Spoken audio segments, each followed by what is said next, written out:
ஒரு குழந்தை பாம்பை பிடிச்சி விளையாடுமா? அவர் விளையாடுவாங்களாம்.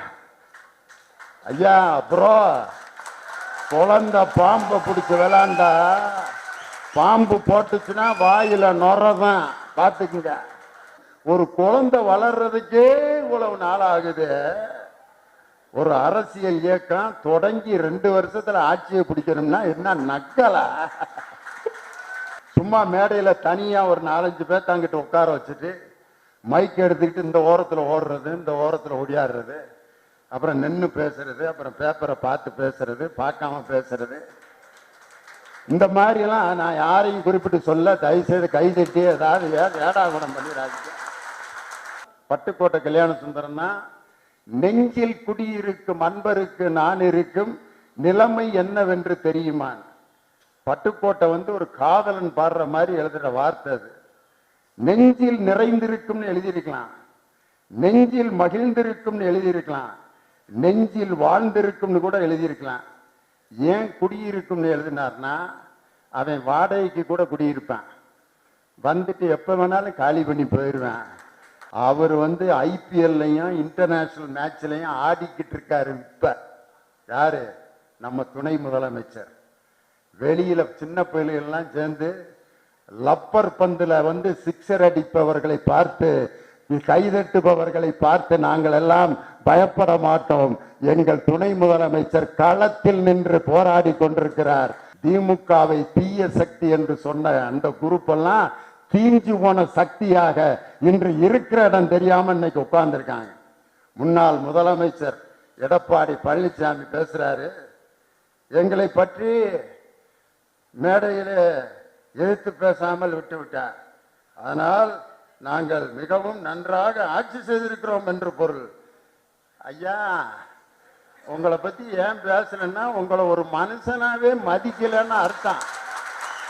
வரலாற்று சிறப்பு மிக்க சென்னை கிழக்கு மாவட்டம் தமிழகத்திலே எடுத்திருக்கின்ற முதல் முயற்சி என் உயிரினும் மேலான என்ற இந்த பேச்சரங்கத்தில் 17,000 முத்துக்களுக்கு நடுவில் 182 வைரங்களை தேர்ந்தெடுத்து அந்த 182 வைரங்களில் 3 மாணிக்கங்களை மேடையிலே அமர்த்தி அவர்களை எல்லாம் அந்த 182 பேரையும் உடனடியாக மேடையிலே ஏற்றி அவர்களுடைய திறமையை இந்த நாட்டுக்கு கொண்டு வர வேண்டும் என்று முதலில் முயற்சி எடுத்த மாவட்டம் சென்னை கிழக்கு மாவட்டம் தான். கிழக்கு என்பது ஒரு வளர்ச்சியினுடைய அடையாளம். கிழக்கு நோக்கி நான் செல்கிறேன் என்று சொன்னால் வளர்ச்சியை நோக்கி நான் செல்கிறேன். என் வாழ்க்கையில் கிழக்கு திசை தொடங்கி இருக்கிறது என்று சொன்னால் என் வாழ்க்கையில் நல்ல காரியம் தொடங்கி இருக்கிறது என்று பொருள். அப்படிப்பட்ட கிழக்கு மாவட்ட கழகத்தின் செயலாளர் முத்தமிழறிஞர் டாக்டர் கலைஞர் ஊர்களிலே சமத்துவபுரத்தை கொண்டு வந்தார். அனைத்து ஜாதியினரையும் ஒரு இடத்திலே குடியமர்த்தி பெரியார் சமத்துவபுரம் என்ற சமத்துவபுரத்தை உருவாக்கினார். ஆனால் ஒரு ஆலயத்தையே சமத்துவபுரமாக உருவாக்கிய இந்து சமய அறநிலையத்துறை அமைச்சர் எங்களுடைய அருமை அண்ணன் பி.கே. சேகர் பாபு அவர்கள். அவர் நடத்திய ஒரு மாபெரும் புரட்சி எது என்று சொன்னால், தமிழ் கடவுளான முருகனுக்கு பழனியிலே நடத்திய அந்த தமிழ் மாநாடு தான் உலக அளவிலே திராவிட முன்னேற்ற கழகத்தை தமிழ் கடவுள் முருகனுக்கு மாநாடு நடத்தி இந்துக்களினுடைய அந்த அறத்தை பாதுகாப்பதில் திராவிட முன்னேற்ற கழகம் இந்துக்களுக்கு எதிரியான கட்சி அல்ல என்பதை நிலைநாட்டிய மாநாட்டை நடத்தி காண்பித்தவர் நமது அருமை அண்ணன் சேகர் பாபு அவர்கள், இந்து சமய அறநிலையத்துறை அமைச்சர். அவர் அமைச்சராக இருக்கின்ற இந்த தமிழகத்தில் நான் ஒரு பேச்சாளராக இருக்கிறேன் என்பது எங்களுக்கெல்லாம் ஒரு மிகப்பெரிய பெருமை. இந்த அரங்கத்தில் அமர்ந்திருக்கக்கூடிய வணக்கத்திற்குரிய நம் மாநகரத்தினுடைய மேயர் அருமை சகோதரி, நம் முத்தமிழறிஞர் டாக்டர் கலைஞர் பெற்றெடுத்த நம் தளபதி மு.க. ஸ்டாலின் கொடியேற்றிய அந்த ரிப்பன் கட்டிடத்தில், மிகப்பெரிய ஆங்கில துறைகளிலெல்லாம் கொடியேற்றிய அந்த ரிப்பன் கட்டிடத்தில் தேசிய கொடியை ஒரு பெண் மேயர் ஏற்றி அவரை அழகு பார்த்து அந்த திராவிட மாடல் ஆட்சியில் சென்னை மாநகரத்தின் பெண் மேயராக இன்று நம் அனைவருடைய உள்ளத்தையும் நிறைத்திருக்கின்ற எங்கள் அன்பு சகோதரி பிரியா ராஜன் அவர்கள். அவர் ஒரு தடவை ஒரு பத்திரிகைக்காரங்க பேட்டி கேட்டாங்க, what are the things you are doing in the for the flood அப்படின்னு கேட்டோன்னா, ஆங்கில பத்திரிகைக்காரன் ஒருத்தன் கேட்டான்னு சொன்னோன்னா அவங்க தமிழ்ல பதில் சொல்லுவாங்கன்னு நினைச்சேன். ஆனால் சரளமாக அந்த ஆங்கிலத்தில் அவர்கள் சொன்ன பதிலை பார்த்து சரியான நபரைத்தான் எங்கள் தளபதி மேயராக தேர்ந்தெடுத்திருக்கிறார் என்பதை பார்த்து நானே அந்த இடத்துல கைத்தட்டினேன். அந்த அளவுக்கு தமிழகத்தில் இருக்கின்ற மேயர்களில் 11 மேயர்கள் பெண் மேயர்களாக உருவாக்கிய வெற்றி ஆட்சி திராவிட மாடல் ஆட்சி. அந்த மேயர்களில் ஒருவர் எங்க சகோதரி பிரியா ராஜன்.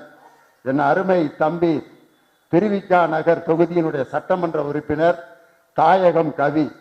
ரொம்ப பார்க்கறதுக்கு எளிமையா இருப்பார். எம்எல்ஏன்னா சில பேர் எப்பயும் கூட ஒரு 2 பேரோட அப்படியே வருவா. அப்படியே சொல்லுப்பா என்ன ரைட்டு, அந்த பேப்பர்லாம் எடுத்து போடு, இந்த சேரை வரிசையாக எடுத்து போடுன்னு எல்லாரும் ஆர்டர் போட்டுக்கிட்டு இருப்பாங்க. ஆனால் என்னுடைய தம்பி தாயகம் கவி யாருக்கும் ஆணையிட மாட்டார். அந்த வேலையை தானே எடுத்து செய்து கொண்டிருக்கக்கூடிய ஒரு எளிமையான சட்டமன்ற உறுப்பினர். திராவிட முன்னேற்ற கழகத்தினுடைய கூட்டங்கள்ல எல்லோரும் சோர்ந்து போயிருக்கிற நேரத்தில் ஒரு குரல் எழும்பி கோஷத்தை உருவாக்கும். டாக்டர் கலைஞர் அப்படின்னா எல்லாம் வாழ்கம்மா, தளபதி மு.க. ஸ்டாலின் வாழ்க, திராவிட மாடல் நாயகர் வாழ்க அப்படின்னு அந்த கோஷத்தை தொடங்கிறது. பெரும்பாலும் இதுவரை நான் பார்த்த திராவிட முன்னேற்ற கழகத்தின் கூட்டங்களில் என் சகோதரர் தாயகம் கவிதான் அந்த உணர்ச்சி பொங்க அந்த கோஷங்களை எழுப்பக்கூடிய ஆற்றல். என் தம்பி தமிழன் பிரசன்னா. பிரசன்னாங்கிறது ஒரு சமஸ்கிருத ஸ்லோகத்தில் வர்ற வார்த்தை. சதுர்புஜம் பங்கஜ வதனம் பிரசன்ன வதனம் விஸ்வம் அப்படின்றதுல பிரசன்ன வதனம்.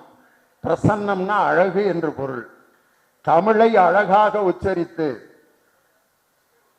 சனாதனத்தையும் அதே நேரத்தில் மூட நம்பிக்கைகளையும் எதிராக தொலைக்காட்சிகளிலே பேசிக் கொண்டிருப்பவர்களுக்கு புள்ளி விவரங்களை அள்ளித்தந்து அவர்களின் கண்களிலே விரலை விட்டு ஆட்டுகின்ற விவாதம் செய்கின்ற ஒரு சிங்கமாக தொலைக்காட்சியில் கர்ஜிக்கின்ற என் தம்பி தமிழன் பிரசன்னா முன்னால் அமர்ந்திருக்கிறார்.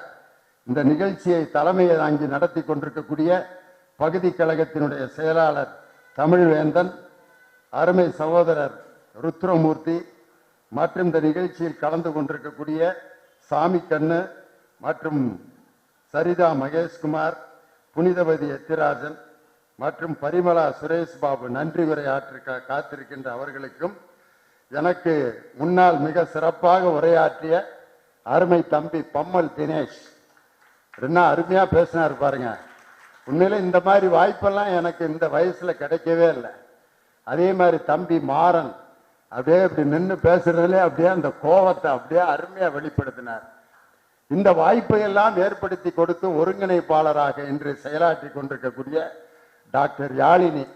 டாக்டர்னா பெரும்பாலும் பேச மாட்டாங்க, பேசாம இருக்கவர் தான் ரொம்ப அறிவார்ந்த டாக்டர். நெஞ்சு வலிக்கிறீங்க டாக்டர், காலையிலிருந்து ஒரே வாந்தி கிருகிருன்னு வருது.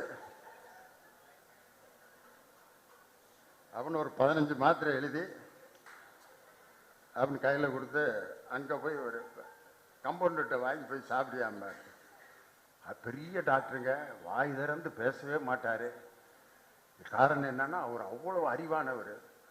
அறிவான டாக்டர்னா பேசக்கூடாதுன்னு ஒரு தியரியை வச்சிருந்தான். ஆனால் மக்களுடைய பிரச்சனைகளை எடுத்து எளிமையாக பேசக்கூடிய ஒரு டாக்டர் நம்ம டாக்டர் யாழினி. அதனால இவங்கெல்லாம் மேடையில் உட்கார வச்சுட்டு அமைச்சரும் மேயரும் கீழே உட்கார்ந்துருக்காங்க பார். இதுதான் திராவிட முன்னேற்ற கழகம் கற்றுக் கொடுத்த மக்கள் மனித நேயம். சும்மா மேடையில தனியா ஒரு 4-5 பேர் தங்கிட்டு உட்கார வச்சுட்டு மைக் எடுத்துக்கிட்டு இந்த ஓரத்துல ஓடுறது, இந்த ஓரத்துல ஒடியாடுறது, அப்புறம் நின்று பேசுறது, அப்புறம் பேப்பரை பார்த்து பேசுறது, பார்க்காம பேசுறது, இந்த மாதிரிலாம் நான் யாரையும் குறிப்பிட்டு சொல்ல, தயவுசெய்து கைதட்டி ஏதாவது ஏடா குணம் பண்ணிடாதீங்க. இங்க ஓடுறது ஒடியாடுறது. இந்த மாதிரி ஒரு 42 நிமிஷம் எழுதி கொடுத்த பேச்சை எடுத்து பேசிக்கொண்டு பேசக்கூடிய அந்த கட்சி திராவிட முன்னேற்ற கழகம் அல்ல. இளைஞர்களை மேடையிலே அமர வைத்து அமைச்சரும் மேயரும் கீழே அமர்ந்து அவர்களுடைய பேச்சை கைதட்டி ரசிக்கிறார்களே, இதுதான் திராவிட முன்னேற்ற கழகம். இந்த இதுக்கு தலைப்பு எவ்வளவு அழகா தேர்ந்தெடுத்திருக்காரு பாருங்க. அந்த வார்த்தை எவ்வளவு அற்புதமான வார்த்தை தெரியுமா? என் தானை தலைவன் டாக்டர் கலைஞர் ஒவ்வொரு மேடையிலும் கோடிக்கணக்கான தொண்டர்களின் பரவசத்துக்கு நடுவிலே உச்சரித்த வார்த்தை தான் அந்த வார்த்தை. என் உயிரினும் மேலான அன்பு உடன்பிறப்புகளே, தமிழர்களே தமிழர்களே, நீங்கள் என்னை கடலில் தூக்கி போட்டாலும் கட்டுமரமாகத்தான் மிதப்பேன். அதில் ஏறி நீங்கள் பயணம் செய்யலாம், கவிழ்ந்து விட மாட்டேன். அதுல கட்டுமரத்தை ஏன் தேர்ந்தெடுத்தார்? இப்படி கூட அவர் பேசியிருக்கலாம். நீங்கள் என்னை கடலில் தூக்கி போட்டாலும் நான் படகாகத்தான் மிதப்பேன், அதில் ஏறி நீங்கள் பயணம் செய்யலாம்னு சொல்லியிருக்கலாம். ஏன் படகுங்கிறத விட்டுட்டு கட்டுமரம்னு சொன்னார்னா, படகு பார்த்தீங்கன்னா திடீர்னு ஓட்டையாயிருச்சுன்னா அதுக்குள்ள தண்ணி படகும் மூழ்கிறான். படகை திருப்பி போட்டோம்னா படகும் உள்ள போயிடும். ஆனால் கட்டுமரம் எந்த பக்கம் திருப்பி போட்டாலும் அது மக்களை ஏற்றிக்கொண்டு செல்லும். இது எதுக்காக தலைவர் கட்டுமரம்னு சொன்னார்னா, ஆட்சியில் இருந்தாலும் இல்லாவிட்டாலும் மக்கள் பணியே மகேசன் பணி என்று செய்யக்கூடிய இயக்கம் திராவிட முன்னேற்ற கழகம். அந்த என் உயிரினும் மேலானங்கிற வார்த்தை, அடடடடா. சில பேர் சில வார்த்தைகளை யூஸ் பண்ணுவாங்க. மக்கள் திலகம் எம்ஜிஆர் என் ரத்தத்தின் ரத்தமான உடன்பிறப்புகளை அப்படிம்பார். ஒவ்வொருத்தருக்கும் ஒரு ஸ்டைல் வச்சிருப்பாங்க.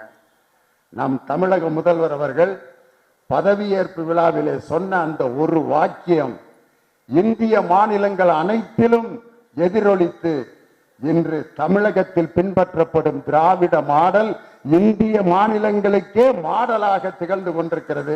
அந்த வார்த்தை எது என்று சொன்னால், முத்துவேல் கருணாநிதி ஸ்டாலின் என்னும் நான். அந்த வார்த்தை என் உயிரினும் மேலானங்கிற வார்த்தை அப்படிப்பட்ட வார்த்தை. சில பேர் இன்னொரு வார்த்தையை பயன்படுத்துவாங்க. பட்டுக்கோட்டை கல்யாண சுந்தரம் பாட்டில் பயன்படுத்தின வார்த்தை அது. நெஞ்சில் கொடியிருக்கும் அன்பருக்கு நான் இருக்கும் நிலைமை என்னவென்று தெரியுமா, கருத்தை புரிந்து கொள்ள முடியுமா, என் கருத்தை புரிந்து கொள்ள முடியுமா, கண்ணில் குடியிருக்கும் காதலிக்கு நான் இருக்கும் கவனம் என்னவென்று தெரியுமா. பட்டுக்கோட்டை கல்யாண சுந்தரம்னா, நெஞ்சில் குடியிருக்கும் அன்பருக்கு நான் இருக்கும் நிலைமை என்னவென்று தெரியுமா.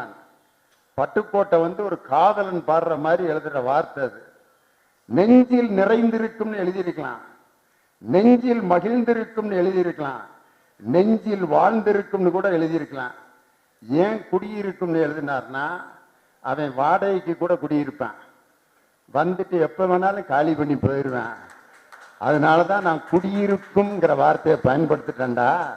அதனால நெஞ்சில் குடியிருப்பவர்கள் எப்போது வேண்டுமானாலும் அந்த இடத்தை விட்டு காலி செய்வார்கள். ஆனால் உயிரோடு கலந்த உயிரினும் மேலான உடன்பிறப்புகள் கொள்கையிலும் திராகத்திலும் வேதனையிலும் கட்சியோடு வாழ்ந்து உரம் போட்ட இயக்கம் எங்கள் திராவிட முன்னேற்ற கழகம். இன்னைக்கு பார்த்தீங்கன்னா, திராவிடம் என்ற வார்த்தை எப்படி உருவான வார்த்தை அது. திராவிடம் என்கிற வார்த்தையை கேட்டாலே சில பேர் மிரள்றான். அந்த திராவிடம் வரக்கூடிய அந்த வரியை நீக்கிட்டு தமிழ் தாய் வாழ்த்த பாடுறாங்க. திராவிடம்ங்கிற வார்த்தை எங்கெங்கிருந்து உற்பத்தியான வார்த்தை தெரியுமா? திராவிடம்ங்கிற வார்த்தையை முதல்ல பயன்படுத்தியவர் என் தம்பி தமிழன் பிரசன்னாக தெரியும். கிரீசன் என்ற ஒரு தமிழ் வரலாற்று ஆய்வாளர் தான் திராவிடம்ங்கிற வார்த்தையை முதல்ல பயன்படுத்தினார். அதுக்கடுத்து திராவிடம்ங்கிற வார்த்தையை பயன்படுத்தியவர் தாயுமானவர். அவருடைய பாடலில் திராவிடம்ங்கிற சொல் வருகிறது. அதுக்கடுத்து திராவிட மொழி குடும்பம் என்று திராவிட மொழிகளை ஆய்வு செய்தவர் கால்டுவெல் என்ற ஒரு மேற்கத்திய அறிஞர் இங்கே தமிழ் மொழியையும் திராவிட மொழிகளையும் ஆய்வு செய்து ஒப்பிலக்கணம் என்ற ஒரு இலக்கண நூலை ஒரு வெளிநாட்டு அறிஞர் தமிழில் அந்த நூலை எழுதி திராவிட மொழி குடும்பம் என்பதை உருவாக்கியவர் கால்டுவெல். இந்த வரிசையில ஏன் பெரியார் திராவிடம்ங்கிற வார்த்தையை பயன்படுத்தினார் தெரியுமா? ஆரியம்ங்கிற வார்த்தைக்கு எதிர் சொல் தான் திராவிடம். திராவிடம்ங்கிற வார்த்தையில் இருந்து தந்தை பெரியார் ஜாதிய ஒடுக்குமுறையை அடக்குவதற்காக அதன் எதிர்குறியீடாக திராவிடம் என்கிற சொல்லை உருவாக்கினார். ஆனா இன்னைக்கு தமிழ்தாய் வாழ்த்துல திராவிடனல் திருநாடுங்கிற வாக்கியத்தை மட்டும் கட் பண்ணிட்டு பாடியிருக்காங்க பாருங்க. அந்த தமிழ்தாய் வாழ்த்தை என் தானை தலைவன் டாக்டர் கலைஞர் எப்படி உருவாக்கினார் தெரியுமா? அந்த தமிழ்தாய் வாழ்த்து என்ற பாடல் உருவான பிறகுதான் இந்திய குடியரசு தலைவர் தமிழ்தாய் வாழ்த்து என்று சொன்னவுடன் தமிழ்தாய்க்கு எழுந்து நிற்க இந்திய குடியரசு தலைவரை வைத்த தலைவர் முத்தமிழறிஞர் டாக்டர் கலைஞர். இந்தியாவுடைய குடியரசு தலைவரையே தமிழ்தாய் வாழ்த்துன்னு சொன்ன எந்திரிச்சு நிக்க வச்சார். அந்த தமிழ்தாய் வாழ்த்து உருவான வரலாறு மனோன்மரியம் சுந்தரமுரளி எழுதிய நீராறும் கடலுடுத்த என்ற பாடல்ல அந்த பாடலை எம்.எஸ். விஸ்வநாதன் கொடுத்து மியூசிக் போடுங்க அப்படின்னு சொன்னோன்னே எம்.எஸ். விஸ்வநாதன் வெவ்வேறு டியூன்ல மியூசிக் போட்டார். ஹம்சதுனி ராகத்துல போட்டார். நீராறும் கடலுடுத்த நிலமடந்தை கெளிலொழுகும் சீராறும் வதனமென்ன. தலைவர் பார்த்தாரு, இதெல்லாம் கர்நாடக சங்கீதம் படிச்சவங்க தாங்க பாட முடியும், இன்னும் கொஞ்சம் டியூனை எளிமையாக்குங்க. நீராறும் கடலுடுத்த நிலமடந்தை கெளிலொழுகும் சீராறும் வதனமென திகழ்பரத கண்டமிதில் அப்படின்னு போட்டாரு. ரொம்ப ஒரு மாதிரி எளிமையா இருக்க, எல்லாரும் பாடுற மாதிரி ஒரு ராகத்தை தேர்ந்தெடுத்து அதுல போடுங்க அப்படின்னு சொன்னோன்ன எளிமையான ராகம் என்று நீங்களே சொல்லுங்க. தலைவரே சொல்லியிருக்காரு, எல்லாரும் எளிமையா பாடக்கூடிய ராகம் மோகன ராகம். அந்த மோகன ராகத்துல தமிழ்தாய் வாழ்த்தை போடுங்கன்னு சொன்ன உடனே மோகன ராகம்ங்கிறது எளிமையான சுரங்களை உடையது. சரி க பத சாத பகரி ச, எளிமையான சுரங்கள். அதுல வர்ற திரைப்பட பாடல்கள்லாம் ரொம்ப எளிமையா இருக்கு கேட்கறது. அதுல திரைப்பட பாடல் 1-2 சொன்னா மோகன ராகம் எதுன்னு உங்களுக்கே தெரியும். இரு பறவைகள் மலை முழுவதும் இங்கும் அங்கும் பறந்தன, மீன் கொடி தேரில் மன்மதராஜன் ஊர்வலம் போகின்றான். கண்மணியே காதல் என்பது கற்பனையோ காவியமோ கண் வரைந்த ஓவியமோ, எத்தனை எத்தனை இன்பங்கள் நெஞ்சினில் பொங்குதம்மா பல் சுவையும் சொல்லுதம்மா அப்படிங்கிற மோகன ராகத்துல நீராறும் கடலுடுத்த நிலமடந்தை தொழிலொழுகும், நீராறும் கடலுடுத்த நிலமடந்தை தொழிலொழுகும் சீராறும் வதனமென திகழ்பரத கண்டமிதில். தெக்கணமும் அதில் சிறந்த திராவிட நல் திருநாடு. தேசிய கீதத்திலேயே ரவீந்திரநாத் தாகூர் திராவிடம்ங்கிற வார்த்தையை சேர்த்திருக்கார். பஞ்சாப சிந்து குஜராட்ட மராட்டா திராவிட உட்கல வங்கான்னு எழுதியிருக்காரு. அந்த வரியை நீக்கிட்டு தேசிய கீதம் பாட முடியுமா?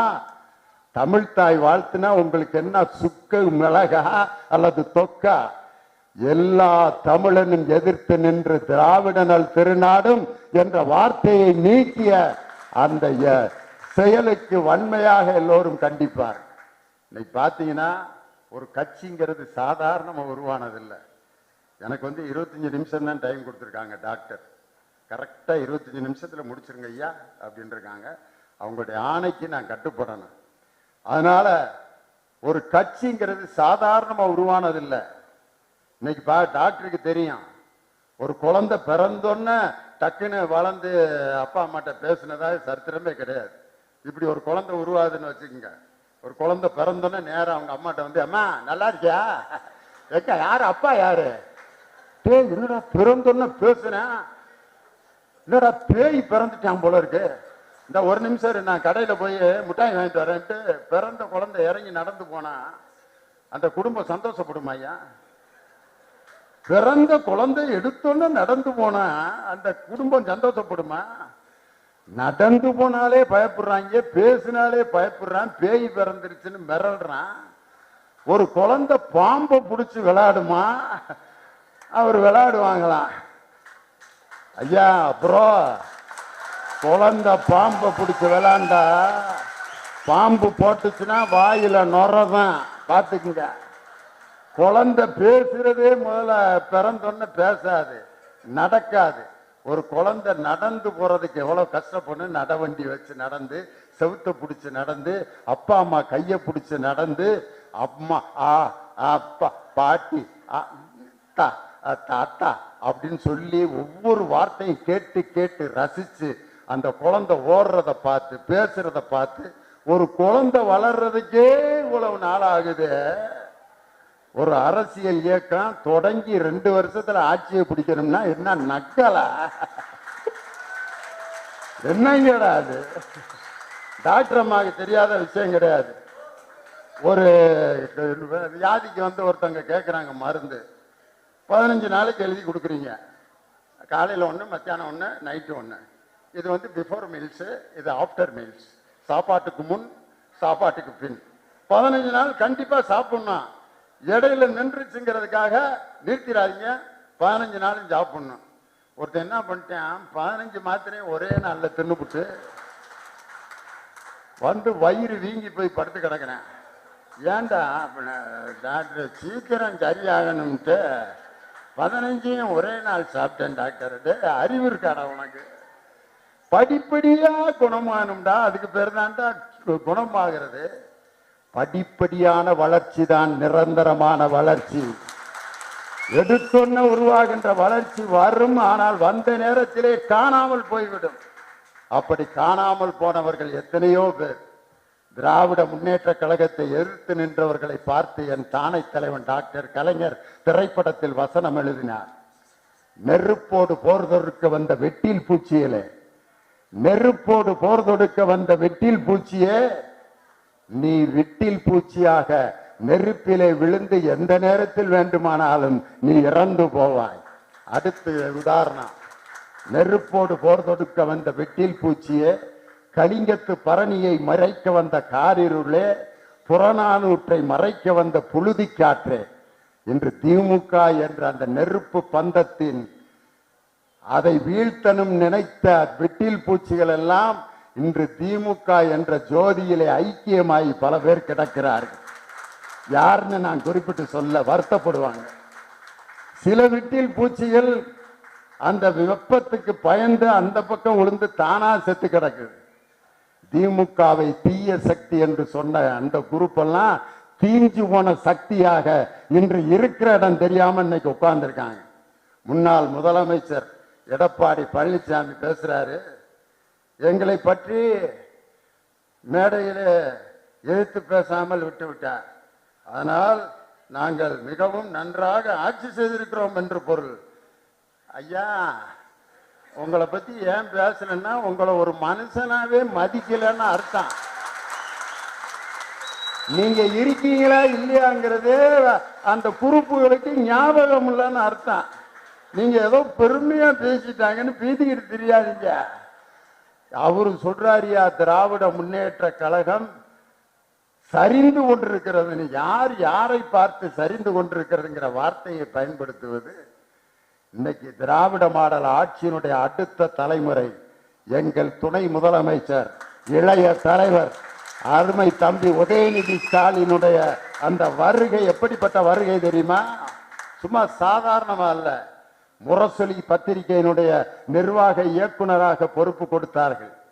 அதை மிக சிறப்பாக செய்து முரசொலியினுடைய பவள விழாவை வெற்றிகரமாக இந்தியாவின் அனைத்து பத்திரிகை ஆசிரியர்களையும் வைத்து நடத்தி காட்டினார். ஒரு செயலை கொடுத்தோன்னா அதை திறமையா நடத்தி காட்டினார். அப்பதான் அடுத்த பொறுப்பு அவருக்கு கிடைக்கும். பல ஆண்டுகளுக்கு பிறகு அவர் சட்டப்பேரவை தேர்தலில் நிற்கலாமா வேண்டாமா என்று இறுதியாக முடிவெடுத்து சேப்பாக்கம் திருவல்லிக்கேணியினுடைய சட்டமன்ற உறுப்பினராக அருமை சகோதரர் உதயநிதி அப்பொழுது பொறுப்பேற்று அந்த சட்டமன்ற உறுப்பினர் பதவியை எப்படி தெரியுமா பயன்படுத்தினாரு? கழிப்பறைகளுக்குள்ள போய் மக்கள் எப்படி அந்த கழிப்பறைகளை பயன்படுத்துகிறார்கள் என்பதை அந்த இடத்துக்கே போய் அந்த கழிப்பறைகளை முதலில் சுத்தம் செய்து கழிவுநீர் வாய்க்கால்களை சீர் செய்து அந்த தொகுதியை இன்று தமிழகத்தின் மாடல் தொகுதியாக உருவாக்கி காட்டியிருந்தார். அதை பார்த்த பிறகு அவருக்கு அமைச்சர் பொறுப்பு, விளையாட்டுத்துறை மற்றும் இளைஞர் நலன் சிறப்பு செயலாக்க திட்டத்துறை அமைச்சராக பொறுப்பேற்று அந்த பொறுப்புக்கு பிறகு இப்பொழுது அந்த பொறுப்பையும் சிறப்பாக செய்து கேலோ இந்தியா என்ற விளையாட்டு போட்டியையும் கார் பந்தயத்தை மிக வெற்றிகரமாக நடத்தி செஸ் போட்டியை வெற்றிகரமாக நடத்தி அந்த செயலாற்றலை பார்த்து இன்று துணை முதலமைச்சராக இன்று அவர் உருவாகி இருக்கிறார் என்றால் படிப்படியான வளர்ச்சி. அவர் ஐபிஎல்லையும் இன்டர்நேஷனல் மேட்ச்லையும் ஆடிக்கிட்டு இருக்காரு. இப்ப யாரு? நம்ம துணை முதலமைச்சர். வெளியில சின்ன பிள்ளைகள்லாம் சேர்ந்து லப்பர் பந்துல சிக்ஸர் அடிப்பவர்களை பார்த்து கைதட்டுபவர்களை பார்த்து நாங்கள் எல்லாம் பயப்பட மாட்டோம். எங்கள் துணை முதலமைச்சர் களத்தில் நின்று போராடி கொண்டிருக்கிறார். களத்தில் இறங்கி ஐபிஎல் ஆடுறாரு, களத்தில் இறங்கி மேட்ச் ஆடுறாரு. ஆனால் ரப்பர் பந்தை வைத்துக் கொண்டு சிக்ஸர் அடிக்கின்ற அந்த டுபாக்கூறுகளை பார்த்து நாங்கள் எப்பொழுதும் அஞ்ச போவதில்லை. திமுகவினுடைய கொள்கை பரப்பு செயலாளரே இதற்கு பதில் சொல்லிவிட்டாரே என்று அவர்கள் எல்லாம் நினைக்கலாம். ஆனால் இதற்கு ஏன் பதில் சொல்கிறோம் என்று சொன்னால், எங்கள் திராவிட மாடல் ஆட்சியை சீண்டி இருக்கிறீர்கள், அதற்கு பதில் சொல்ல வேண்டிய பொறுப்பு கொள்கை பரப்பு செயலாளர் என்ற எங்களுடைய கடமை. படிப்படியான வளர்ச்சி தாயா, நிரந்தர வளர்ச்சி. ஒரே ஒரு உதாரணம் மட்டும் சொல்றேன். வெயிட் குறையணும்னு நம்ம டாக்டர் யாழினி மாதிரி ஒருத்தட்ட ஒரு ஐயா வெயிட் குறையணுங்க, ரொம்ப உடம்பு பெருசாகி போச்சு, டாக்டர் அம்மா எழுதி கொடுத்துருக்காங்க மருந்து. 60 நாள் தொடர்ந்து சாப்பிடணும், 1 மணி நேரத்துக்கு ஒரு மாத்திரை அப்படின்ட்டு 12 மணி நேரம், காலையில் 6 மணிக்குலேருந்து சாயந்தரம் 6 மணி வரைக்கும் 1 மணி நேரத்துக்கு ஒரு மாத்திரை 60 நாள் சாப்பிடணும். சரிங்க டாக்டர் அம்மா அப்படின்ட்டு எழுதி கொடுத்துட்டாங்க. இவன் போய் ஒன்று 1 மணி நேரம் யோசித்து எப்படா ஞாபகம் வச்சு போடுறதுன்னு அலாரம் வச்சு போட்டு பார்த்தேன். ஒன்றும் முடியல. ஒரு நாளைக்கு 10 மாத்திரையா 6 நாளில் சாப்பிட்டு முடிச்சிட்டான். சாப்பிட்டு முடிச்சுட்டு ஒரு 15-20 நாள் ஆகிப்போச்சு. 60 நாள் கழிச்சா அந்த அம்மா அந்த வெயிட் குறையணும்னு சொன்ன அந்த நோயாளியோட மனைவி டாக்டரை பார்க்க வந்திருக்கு. 60 நாள் கழிச்சு வந்திருக்கீங்க, எங்க உங்க வீட்டுக்காரரு வெயிட் குறைஞ்சிட்டாரா? இல்லைங்க, அவரை தான் தூக்கிட்டு வந்திருக்கேன் அப்படின்னு. என்னன்னு பார்த்தா இடுப்புல ஒரு குழந்தை. யாருன்னா, என்ன மீச வச்சிருக்கு இந்த குழந்தை? அவர் தாங்க எங்க வீட்டுக்காரரு. 60 நாள் சாப்பிட வேண்டிய மாத்திரைய 3 நாள்ல சாப்பிட்டு முடிச்சுட்டாரு, திடீர்னு அப்படியே சுருங்கிட்டாரு அப்படின்னு. 3 நாட்களில் வெயிட் குறையிற மாத்திரையை சாப்பிட்டு சுருங்கி போன குழந்தையை போல என்று படிப்படியான வளர்ச்சியை இந்த நாட்டுக்கு உருவாக்கி தந்த இயக்கம் திராவிட முன்னேற்ற கழகம். எங்க திராவிட மாடல் நாயகருடைய அந்த வழித்தோன்றலாக இன்று வந்திருக்கக்கூடிய அன்பு தம்பி உதயநிதி இன்னைக்கு எப்படிப்பட்ட ஒரு இந்தியன் லீடரா இன்னைக்கு பிரகாசமாய் இருக்காருன்னு சொன்னா, அவர் மூட நம்பிக்கையையும் ஜாதிய ஒடுக்குமுறையும் எதிர்த்து பேசிய அந்த ஒரு பேச்சு இந்தியா முழுவதும் அவருக்கு மிகப்பெரிய பெயரை வாங்கி இந்திய அரசியல் தலைவர்களில் ஒருவராக இன்று நம் துணை முதலமைச்சர் இருக்கிறார் என்று சொன்னால், அவருடைய துணிச்சலும் அந்த பெரியாருடைய கொள்கையும் பேசக்கூடிய அந்த ஆற்றலும் தான் காரணம். அதனால அப்படிப்பட்ட ஒரு பாரம்பரியமிக்க ஒரு திராவிட முன்னேற்ற கழகம். அந்த கொடி இருக்கே, கருப்பு சிவப்பு கொடி, ஆஹா, அந்த கொடியினுடைய அந்த மப்ளரை தோல்ல போட்டு நாங்கெல்லாம் பேசும் பொழுது எவ்வளவு பெரிய கம்பீரம் இருக்கும். அந்த கருப்பு சிவப்பு கொடியினுடைய வரலாறு எப்படி உருவாச்சு தெரியுமா? கருப்பு நிறம் என்பது எதிர்ப்பின் நிறம், சிவப்பு என்பது புரட்சியின் நிறம். ஒரு ஜாதிய ஒடுக்குமுறையையும் மக்களினுடைய அடக்குமுறையையும் எதிர்க்கக்கூடிய கருப்பையும் ஒரு மாற்றத்தை உருவாக்கும் புரட்சியான சிவப்பையும் ஒன்றாக இணைத்திருக்கக்கூடிய கொடிதான் திராவிட முன்னேற்ற கழகத்தின் கருப்பு சிவப்பு கொடி. ஏதோ ஒரு ஆள் மஞ்சப்பையில அக்கில்ல வச்சுட்டு அந்த மஞ்சப்பைய ஓபன் பண்ணி ஒரு கொடி எடுத்து ஏற்றப்பட்ட கொடி திராவிட முன்னேற்ற கழகத்தின் கொடி அல்ல. கருப்பு நிறத்தை பார்த்து விரலை கீறி அதனுடைய ரத்தத்தை நடுவிலே தோய்த்து தன்னுடைய ரத்தத்தால் சிவப்பு நிறத்தை உருவாக்கிய தலைவர் முத்தமிழறிஞர் டாக்டர் கலைஞர். ஒரு தலைவனின் ரத்தத்தால் உருவாக்கப்பட்ட கொடி எங்க? மஞ்சப்பையில வெத்தலாக்கு மாதிரி கொண்டு வந்து ஒரு கொடியை கொண்டு வந்து திடீர்னு ஏற்றப்பட்ட கொடி நான் யாரையும் குறிப்பிட்டு சொல்லப்பா. அதனால நீங்க யாரும் கைதட்டி என்னை வேற மேட்ரு கொண்டு போயிடாதீங்க. அதனால திராவிட முன்னேற்ற கழகம் ரத்தத்தால் உருவாக்கப்பட்ட கொடியை பெற்றது. இதுவரை கொடியையும் சின்னத்தையும் மாற்றாத ஒரு இயக்கம் திராவிட முன்னேற்ற கழகம். அப்படிப்பட்ட பவள விழா காணும் இயக்கத்தில் இந்த இயக்கம் 2026 எங்கள் தலைவர் சொன்னது போல 200 தொகுதிக்கு மேல் வெற்றி பெற்று நாங்கள் மீண்டும் திராவிட மாடல் ஆட்சியை நிலைநிறுத்துவோம். அதற்கு எங்களுடைய இளம் பேச்சாளர்கள் மட்டுமல்ல, நான் அந்த 192 பேச்சாளர்கள்ல ஒரு 60 பேச்சாளர்களை நானே பேர் எழுதி போன் நம்பர் எழுதி கையில் வச்சிருக்கேன். அவர்களை அன்பகத்தில் எங்க துணை முதலமைச்சரினுடைய உத்தரவை பெற்று நான் அவர்களை எங்களுடைய மேடையிலே அவர்களை பயன்படுத்தி அவர்களுடைய திறமையை இந்த உலகத்திற்கு கொண்டு வருவதற்கு என்னால் முடிந்த அனைத்து பணிகளையும் செய்வேன் என்று சொல்லி, ஏதோ முதல் 3 இடங்களை பெற்றவர்கள் மட்டும் சிறந்த பேச்சாளர்கள் அல்ல. மோகநிதியை விட, சிவரஞ்சனியை விட, வியானி விஸ்வாவை விட 1000 சிறந்த பேச்சாளர்கள் எங்கள் கழகத்தினால் இன்று கண்டெடுக்கப்பட்டிருக்கிறார்கள். அவர்கள் அனைவரும் நாளைக்கு போர்க்குரலாக திராவிட முன்னேற்ற கழகத்தின் மேடைகளிலே ஒலிப்பார்கள் என்று சொல்லி, இன்று எங்கள் முன்னால் பேசிய அருமை தம்பி தினேஷ், மாறன் உள்ளிட்ட எல்லோருக்கும் என்னுடைய வணக்கத்தை சொல்லி, எங்கள் உயிரினும் மேலான மாணவ செல்வங்களுக்கு என் வாழ்த்துக்களை சொல்லி உங்களிடமிருந்து விடைபெறுகிறேன். நன்றி, வணக்கம்.